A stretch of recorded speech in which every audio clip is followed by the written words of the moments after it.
Jace! Po. Halika. Po.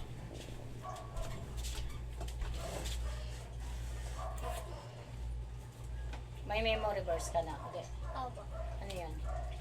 Genesis 1:1 po. Ano yan?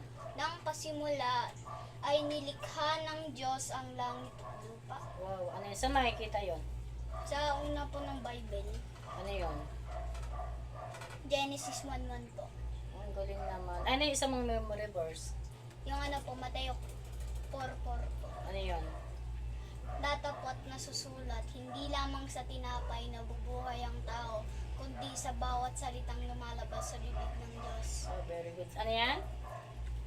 Mateo, ano yan? Mateo 4:4. Wow, very good. Dapat matuto rin tayo magbasa ng mag-memory verse.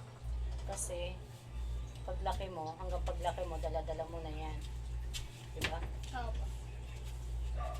Sige na, kung ka na maglaro ka na.